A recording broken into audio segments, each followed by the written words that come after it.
Don't blame your gene for your running injury history. Blame your weak and poor training plan. Ya, memang betul. Saya tak boleh berlari selama 3 bulan kerana injury stress fracture. Nak tahu cerita lebih lanjut?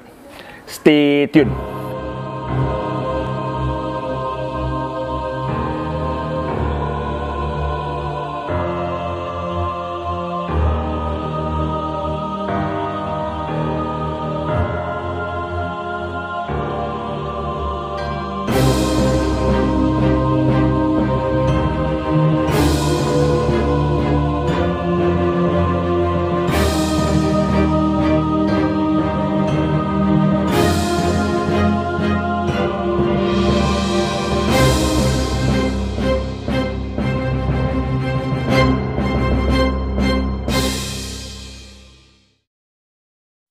Hai, Assalamualaikum semua.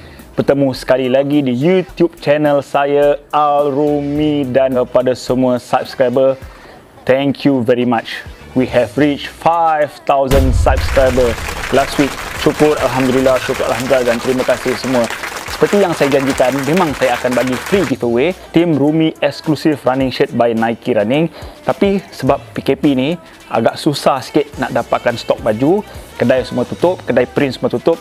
Tak apa, saya still open, tetapi giveaway tu saya bagi kemudian, sebaik saja habis PKP nanti. Jadi macam mana anda nak dapatkan free giveaway itu?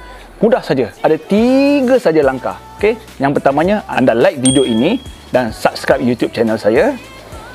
Yang nombor 2, anda like posting Instagram saya pada hari ini dan follow saya di Instagram. Dan yang ketiganya, anda komen di mana-mana salah satu YouTube video saya ini ataupun posting Instagram saya yang saya post hari ini. Siapakah calon yang anda hendak lihat saya berkolaborasi dalam video saya yang seterusnya sebagaimana video-video saya sebelum ini. Okey? Bagilah calon-calon siapa yang anda nak saya berkolaborasi. Nak lagi cantik, bagi tajuk sekali. Nanti saya akan umumkan siapa pemenang free giveaway baju Tim Rumi yang ramai sangat tanya tu. Dan buat masa ni saya belum berniat lagi nak jual baju tu sebab ia adalah eksklusif. So eksklusif kita tak jual, orang-orang special saja yang dapat. Yes. Sebelum kita meneruskan video pada hari ini, anda yang menonton tu apa lagi? Subscribe lah kan. Okey, memang betul saya telah mengalami kecederaan yang sangat serius, major injury, iaitu stress fracture ketika Disember 2017, tapi saya menyedarinya Januari 2018, iaitu ketika saya menyertai salah satu major race saya, Chiang Mai Marathon 2017 di Thailand, lebih kurang 24 Disember. Balik daripada Chiang Mai tu, saya masih tak tahu saya dah injured. Itu antara training yang saya betul-betul saya fokus dan saya dedikasi betul-betul trainingnya, dan saya target untuk mencapai sub 5 jam, iaitu target dapat 4 jam 58, 59 pun dah happy. Ketika race itu memang saya follow pacer 5 jam tu sepanjang race sehinggalah ke kilometer 35. Dia sebenarnya masa kilometer 25 tu dah rasa sakit sangat kaki tu. Tapi sebelum race tu pun dah ada hint. Dalam seminggu 2 minggu sebelum race tu, saya dah mengalami selepas kilometer 35, saya dah ucap bye-bye kepada pacer, 4 orang pacer Thailand tu. Mana lagi 7 km saja lagi. Uniknya race tu sebab jalan dia lurus dan flat yang tak akhir tu. So dalam 1.5 ke 2 km ke finishing line saya boleh nampak pacer tu. Tapi saya tak dapat follow.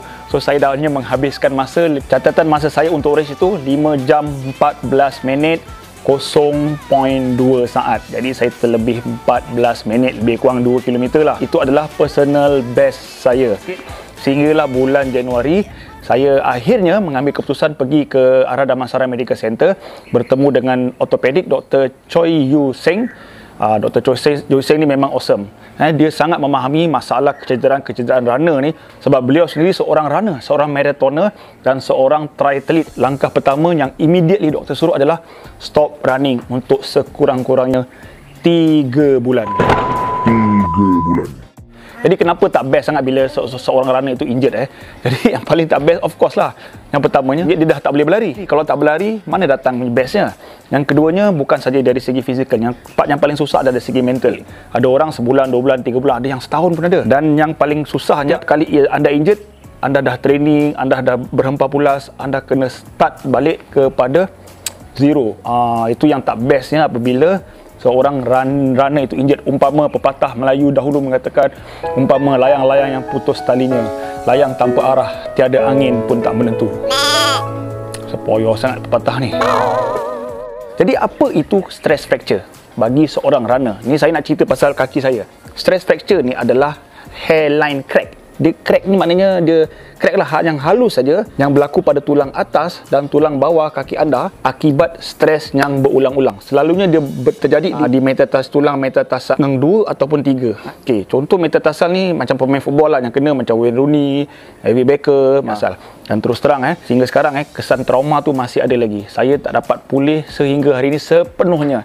Tak dapat 100%. Antara kesan trauma tu sehingga sekarang, contoh apabila saya berlari terlalu lama, tulang metatarsal yang crack tu masih lagi rasa ada kebas-kebas. Mungkin apabila dia recover, bahagian-bahagian urat bahagian-bahagian urat yang bersambung balik dan muscle yang tu dia tak dapat sempurna seperti dulu lagi.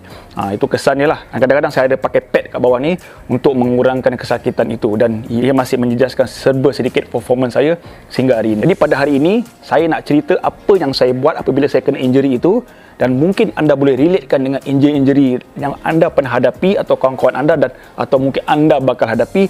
Dan yang paling penting pada video ini, saya nak share 5 langkah paling penting untuk anda mencegah injury stress fracture seperti ini daripada berlaku. Jadi kalau anda nak tahu langkah-langkah itu, tonton sampai habis lah kan. Jenis-jenis injury ni untuk runner ni, sebagaimana yang saya selalu katakan, dia sukan yang paling senang tetapi yang tak berapa selamat. Sebab apa tak selamat?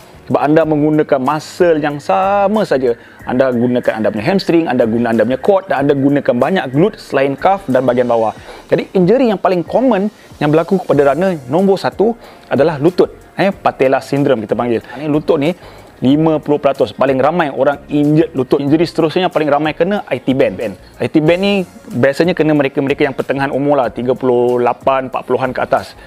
Pun sebab overuse, overtraining, menggunakan stres dan muscle yang berulang-ulang.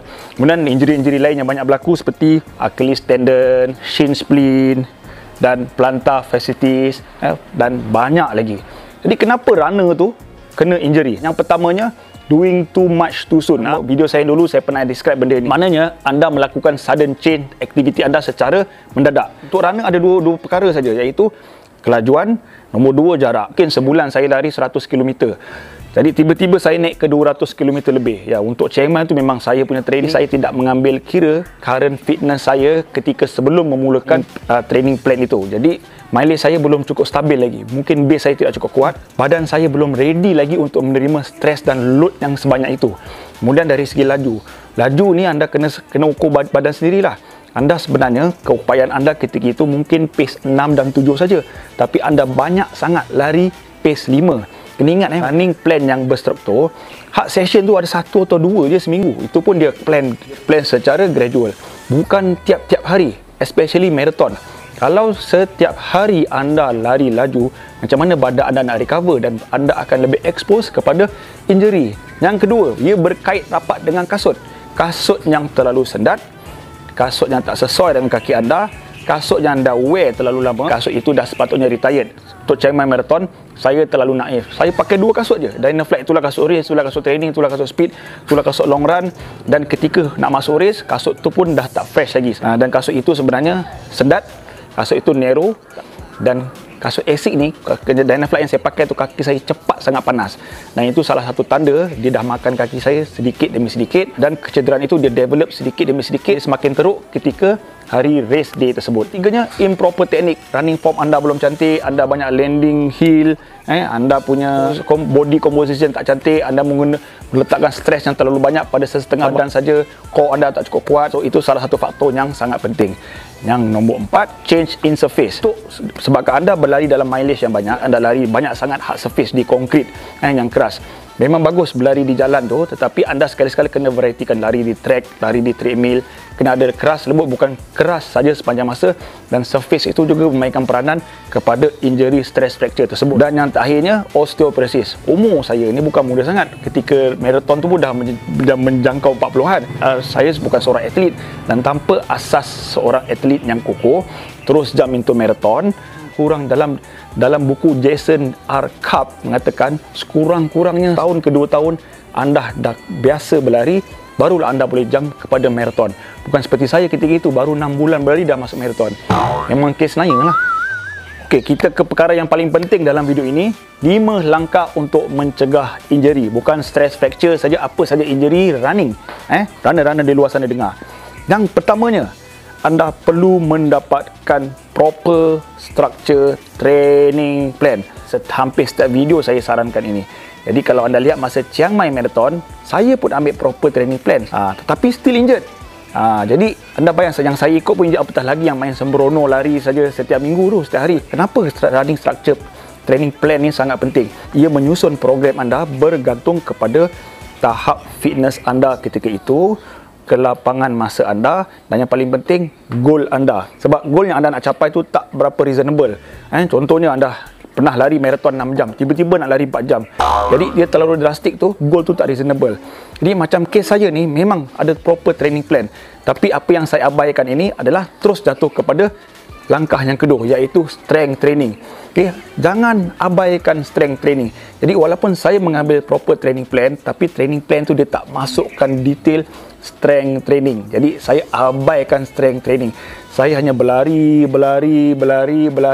Tu dia katakan tadi, muscle tu berulang-ulang, overtraining, overuse sampai masa dia injured. Jadi apabila ada strength training ni, body anda akan conditioning, dia akan melibatkan semua muscle-muscle lain dan dia akan kuatkan balik core muscle anda, lower body anda, upper body anda, conditioning balik, dan dia akan compensate balik muscle-muscle yang anda pakai terlalu banyak untuk running tersebut. Never skip your strength training, at least seminggu sekali. Yang ketiganya, pilih kasut yang sesuai. Anda sering tonton video-video kasut saya kan, geram kan, merecik kan, tengok kasut-kasut lawa semua kan. Tapi kena ingat, saya sering katakan kasut yang saya preview, kasut yang saya share sesuai untuk saya. Tak semestinya sesuai untuk anda. Anda kena kenal pasti kasut yang sesuai. Yang keempatnya, dapatkan extra protektif untuk kaki anda. Macam saya terpaksa pakailah metatarsal pad tu. Tapi metatarsal pad tu susah nak dapat. Ada setengah farmasi yang boleh jual. Dia pun kena import dari overseas. Sebab bila dah injured, macam saya katakan tadi, dia tak akan pulih sepenuhnya sampai bila-bila. Saya paksa pakai support tu untuk prevention. Macam lutut contohnya, saya pakai kinesio tape. Kinesio tape tu daripada knee guard, saya lebih suka pakai tape tu. Bila pakai tape tu, dia dapat protect anda daripada injury di lutut dan bahagian-bahagian lain anda boleh gunakan. Nak beli tape tu mahal, RM80 ke RM70 ke RM80 untuk satu roll 5 meter tu. Saya beli kat Decathlon aja, RM19 je. Murah kan? Yang terakhirnya, yang ni kadang-kadang susah sikit untuk setiap runner untuk buat, iaitu anda tukarlah anda punya goal dan anda punya dream. Anda berimpian nak lari marathon dalam masa 4 jam ke 3 jam, tapi bila anda dah ada injury, susah sangat nak kembali, so anda tukar sedikit expectation dia. Mungkin nak dapat 3 jam susah, anda revise balik ke 4 jam ke atau 4 jam setengah. Kita buat sikit-sikit biar slow, janji ada progress dan anda boleh capai dan anda tidak terlalu tension dan stres nak capai goal yang ridiculous itu. Contoh macam saya tahun lepas, sepatutnya di Tokyo Marathon 2020, saya target 4 jam 45 dan training saya alhamdulillah progress dengan cantik sekali, dan sepatutnya saya akan peak di Tokyo mencapai 4 jam 45. Kalau terlajak sikit pun tak apa. Sekurang-kurangnya saya nak improve PB saya dengan proper training yang telah saya lakukan. Jadi begitulah 5 langkah yang telah saya share. Saya pecah lagi rahsia hari ini. Selepas tahun 2018, iaitu 2019 hingga sekarang, alhamdulillah saya injury free sejak 2019, 2020 dan insya-Allah 2021 dan masa-masa yang seterusnya.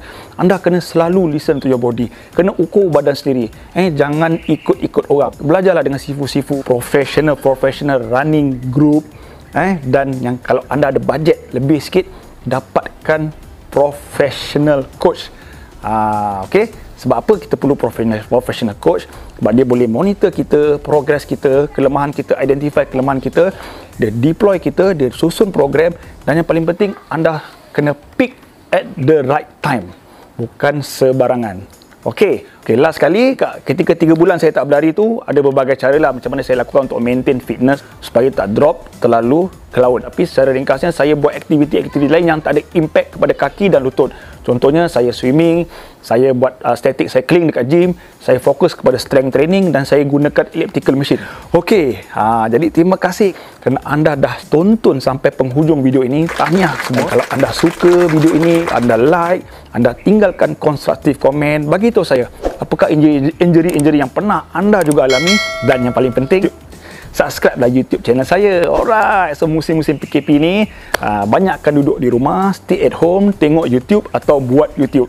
Okey, sebarkan kebaikan, stay healthy, keep fit and keep running. Assalamualaikum.